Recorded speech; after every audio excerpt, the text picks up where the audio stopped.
Greetings, petrolheads. Welcome back to Automation, a car company tycoon. Yet before we get into this episode, I'd like to mention two things. First, I've crossed the 1,000 video uploads threshold on YouTube, which is incredible for me. It's been about 1 year and a half since I've started doing YouTube, and obviously I wouldn't have continued if it wasn't for you guys. Like you keep my motivation up high.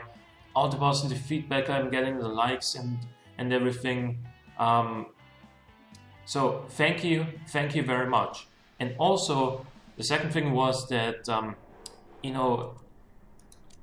might as well get going while I keep talking. Okay, we're gonna. Excuse me, was this still on the list? In any case. We are going to be building a 1994 supercar for ESE. That's what I'm going to build. The second thing I wanted to mention is that what was I going to say? Yeah, in the last quarter of 2015, so anything that came past like September or so,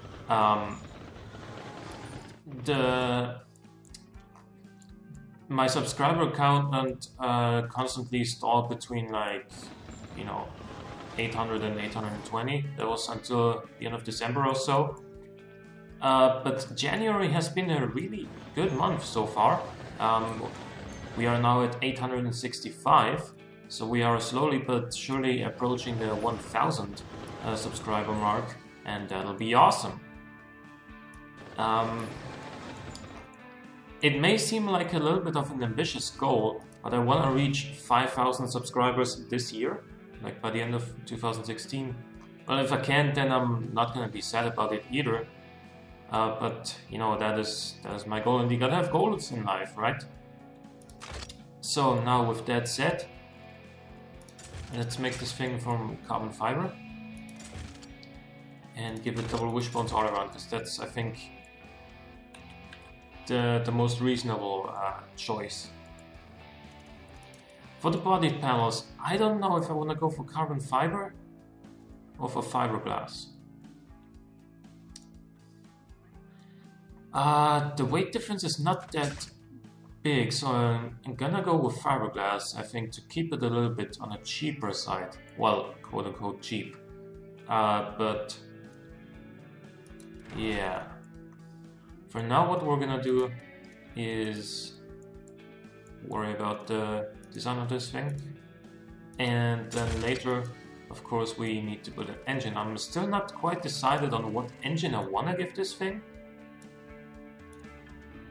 If I want a V12, let's look at the engine bay for a second. Excuse me, could you go away, please?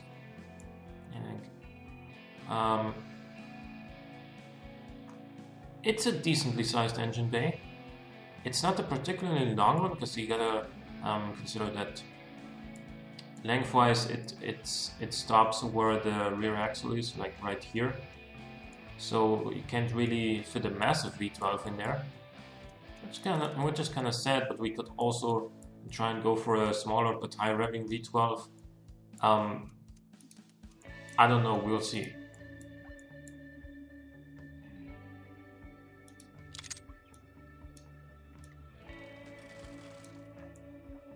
Should we go for something like this?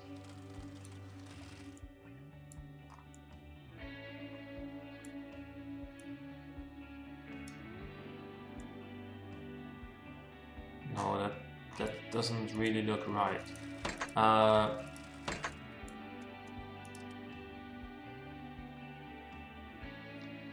What we could do is put some double rounded headlights on there.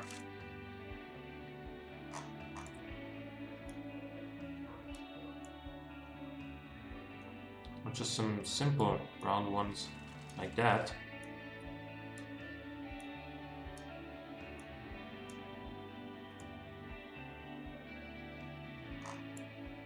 Put those further to the outside as we can.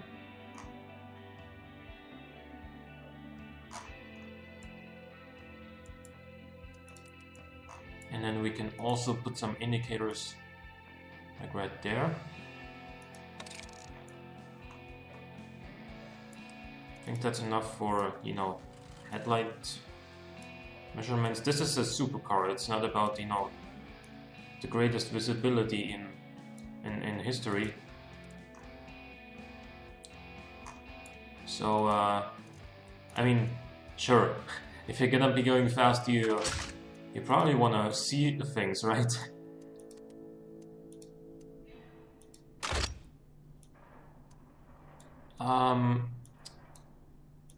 Okay, so a lip up front, and then we're gonna put the one down on the rear as well. Excuse me, can I put this a little bit further down?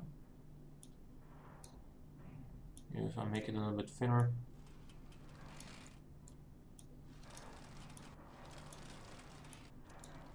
Can't put it further down. So it looks a little bit funky from, you know, a perspective like this, but you know, can't really do anything about it. And I think we give this thing some vents down here as well.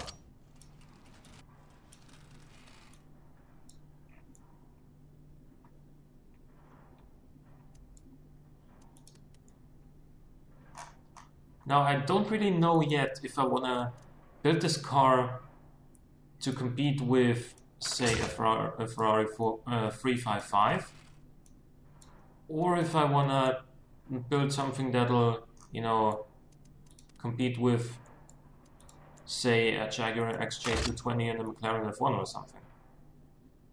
Sure, the latter option seems like the more exciting one, but it's also going to be quite difficult because this thing is a little bit of a brick when it comes to aerodynamics.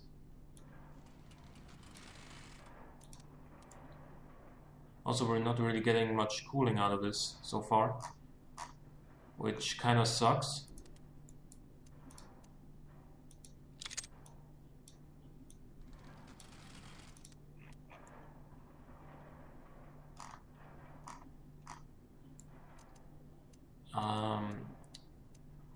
Door handles.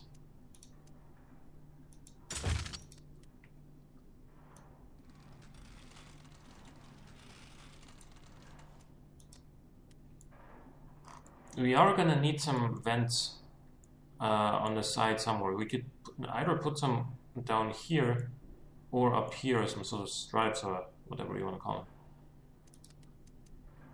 I think I'm gonna start with those up there. Make them like really thin.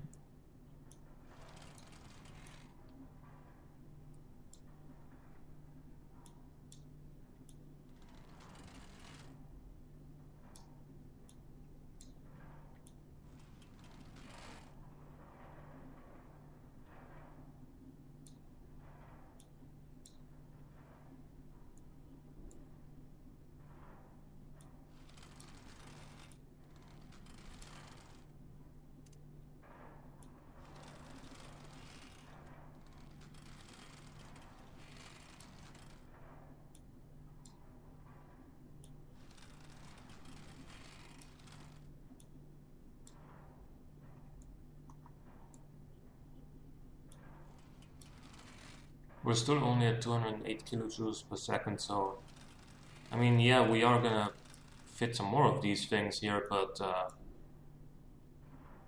overall, we're still gonna have a long way to go if we really want to make this thing as powerful as a McLaren F1 or something along those lines. Then we're gonna require a lot more cooling.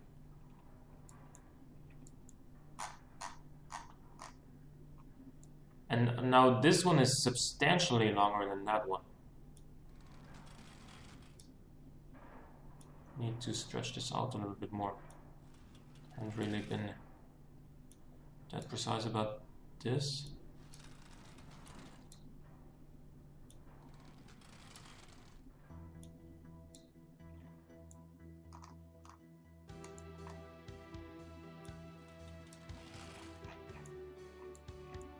$242. You know what? I'm just gonna make my life a little bit easier and do that. It's still probably not gonna be enough for like 600 horsepower. But do we really want that much power?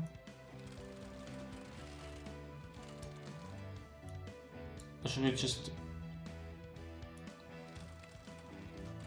again make a Ferrari 355 competitor only with a... Yeah, but then again, if we build a V12, it's not really fair to be competing with a 355, right? When that only has a V8.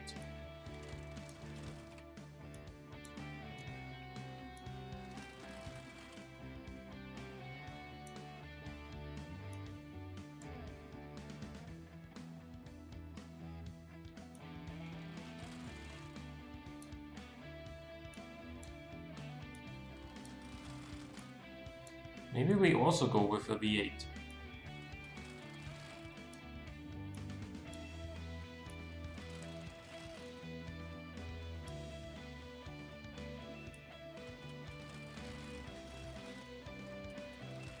Okay. No.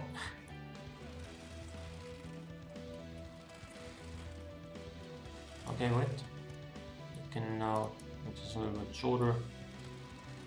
Oh, we can't put it further down. That's the issue, not because of the length.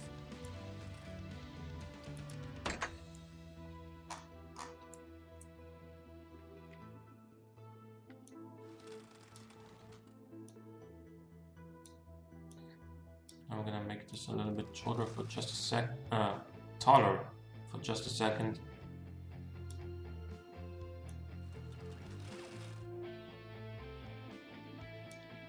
I'm gonna clone this like once more, okay. And that was fine.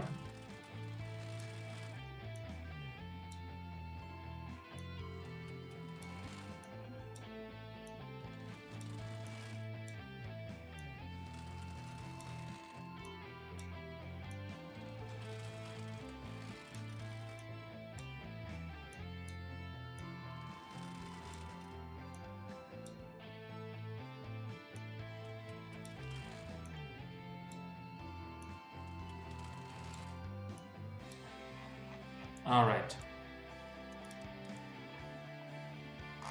I think now we're fine. If we're not, well, we can always come back later. Taillights, I think I want to keep them relatively simple this time.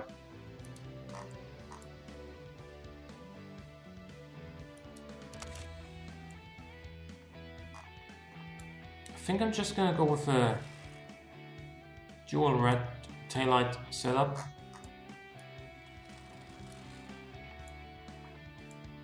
That just fits this rear end. It's made for it.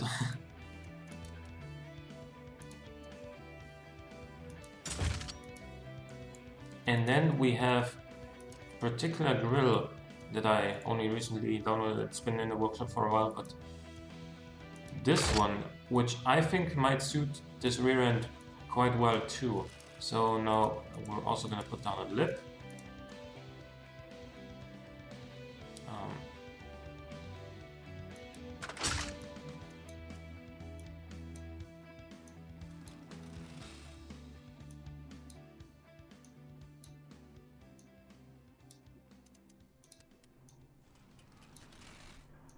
A bit bigger.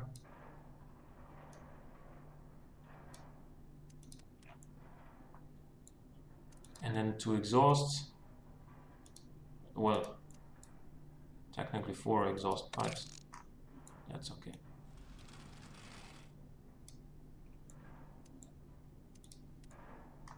And then obviously a number plate, because, you know, you gotta show the world that this is road legal. It's not as, you know, it's not a fancy track car or anything like that.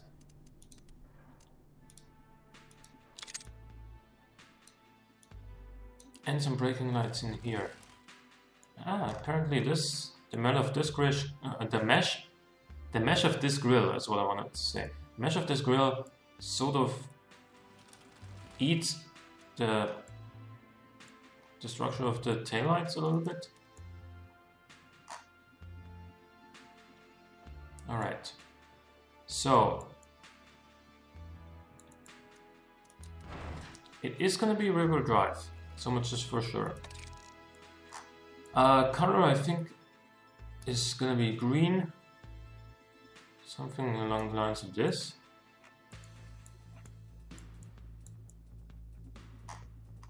It really does like a Ferrari 355, doesn't it? Yeah, but it's not bad. I mean, the rear, the front doesn't look like a Ferrari at all. If anything, the front looks a little bit more like a Lamborghini than a Ferrari. So let's see, V12. Aluminium, obviously, it's gonna be light.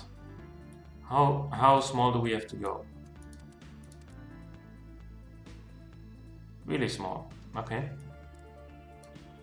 If we go for a lower stroke, how?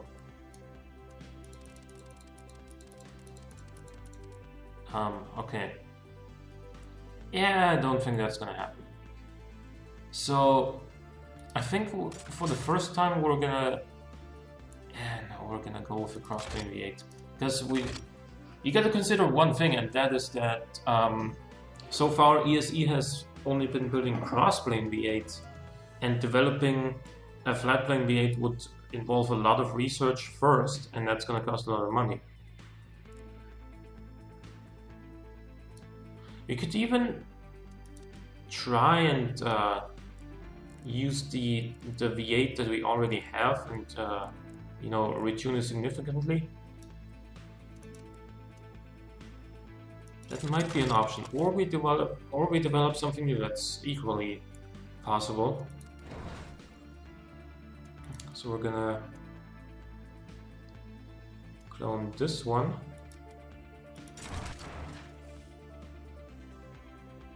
Set the year to 1994.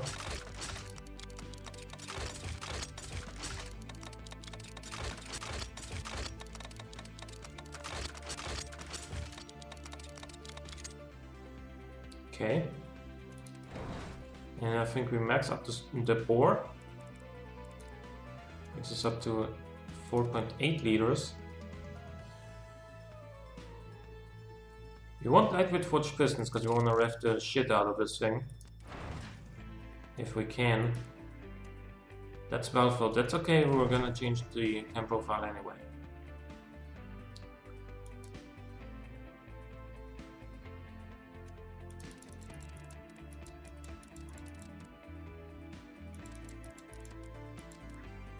Oh yeah, the exhaust is now restrictive. You can also tell that when you're adjusting the cam profile and the torque curve doesn't really increase later on. Now we're fine. 389 horsepower, 390.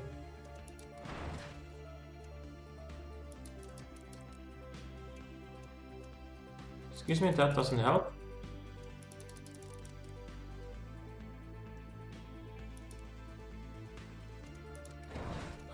Okay, more compression. What's this thing running on? Regular fuel. Might not be the worst idea, all things considered. The connecting rods are kind of struggling now with the high RPMs. But overall, what happens if we put VVT on all cams now? That gives us a lot more early like low RPM torque, and that's really good. 411 horsepower. I want to go for 420.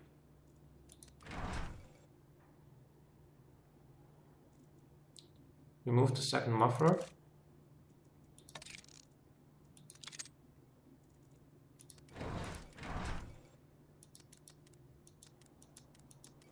This doesn't help at all.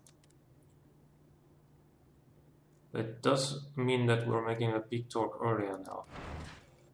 And that might be helpful in its own right. 422 horsepower.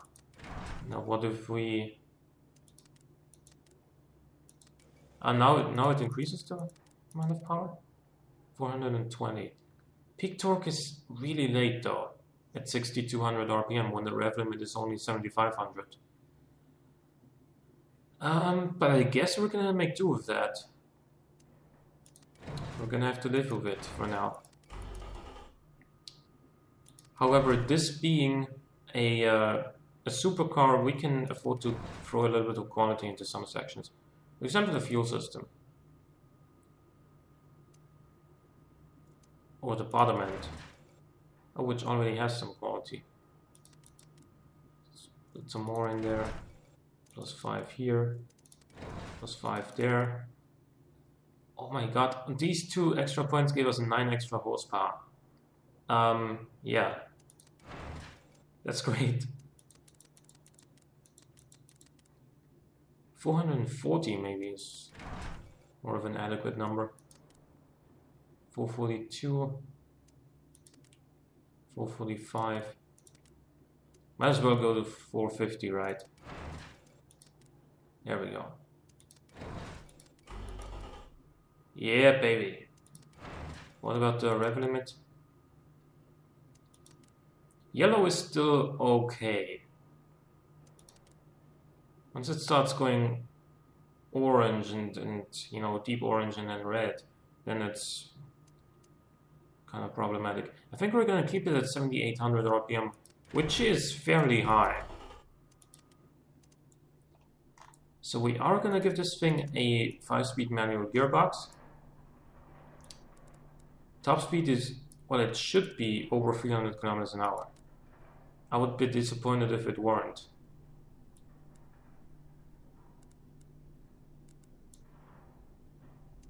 Let's keep it at 60 for now. Geared LSD. Rear tires as wide as they come, basically. 295s, I guess. And then the fronts are gonna have to be really narrow, because that's the way that mid-engined cars in the 90s required to be balanced in this game. I don't know if that was the case in real life too. Like, I don't know how much narrower the front tires were than the rear tires in the 90s on such a car. But in any case, first of all, we know I want more tire and bigger rims. 17-inch, yeah, I guess that's fine. Vented discs up front, and I want to try something like 2 pistons front and 4 pistons rear, because we're gonna have a rear weight bias, and I think that might help it somewhat. Fully clad under tray. We are gonna reduce the wing angle on both ends, because you know, they're mostly there for show, not really for lots of downforce. Also can afford to put some quality into the aerodynamics. 2 seats, sport interior is fine. And we're gonna give this thing ABS and traction control, but no power steering. Standard springs, adaptive tempers, passive sway bars.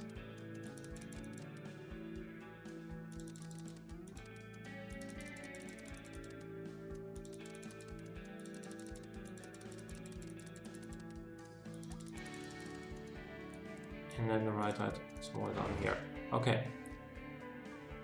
We get a really light car, 1,045 kilos. We're still oversteering. Oh my god. Even with the 305's rear, even then we were oversteering. There we go. A little bit more rear camber. I guess I'm gonna go a little bit harder on the rear camber so we can afford to run some wider front tires.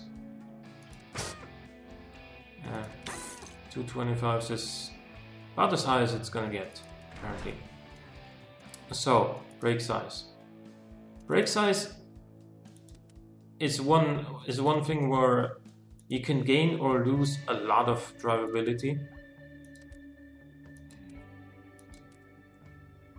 Yeah, I think while 345s do give us more drivability, it's also kind of unrealistic to go that high. But what we can do, like for the mid-90s that is, what we can do is give it more aggressive pad type. That didn't help. Okay, so about 80 is fine. 1 piston, no. Yeah, 2 pistons are the best option here. And rear, we need 4 pistons. Yeah, that's fine. I'm okay with that. And 280 seemed to be the perfect diameter. No brake fade, obviously. Do we get bottoming out or anything? No.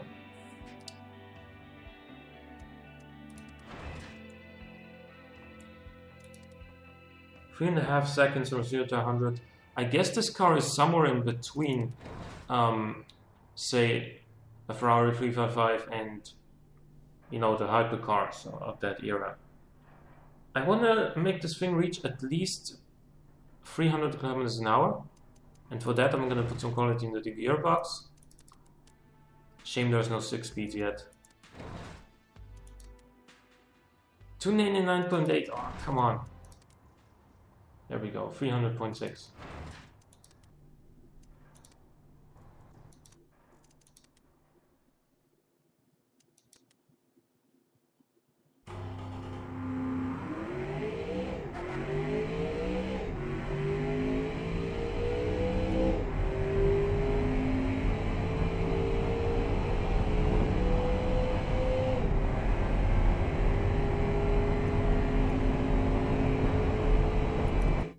I think it goes pretty well. Oh, we can gear this a little bit longer. So maybe...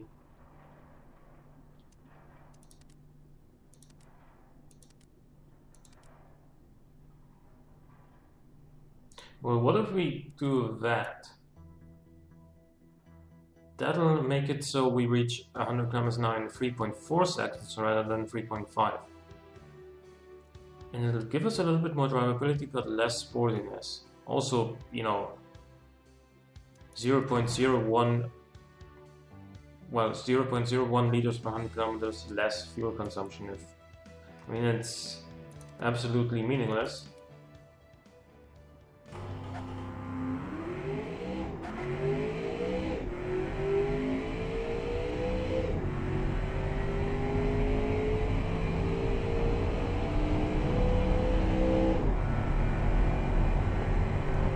But then you're really missing out on acceleration in like the higher gears if you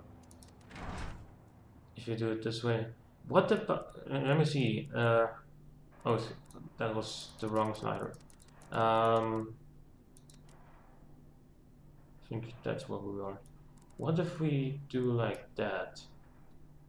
3.5 seconds to acceleration time. Less wheel spin.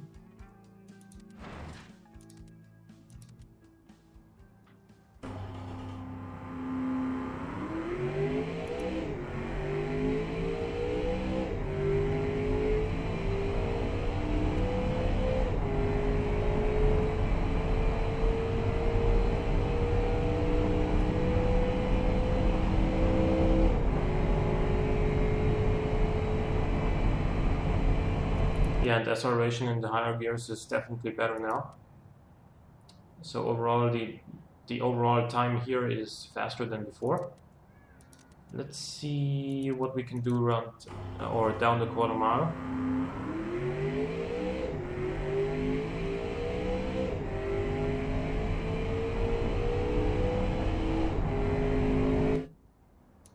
That is an 11.5. That's not bad. That's the same time that an SRT Viper is running. So, you know, that thing's got like almost twice the capacity, and it's got 640 brake horsepower. So that's like quite a lot more than what we have. And again, this is lighter and mid-engine, so it's okay overall. Yeah, I still don't really have a name for this car. Supercar. That's yours to decide what we call it, I guess. It's gonna be the 450. Maybe we're gonna build a turbocharged version of this as well and make that compete with like the McLaren F1. I don't know yet. We may or may not do that. So hope you guys enjoyed this episode. Leave a like or a comment if you did. Thank you for watching, and I will see you next time.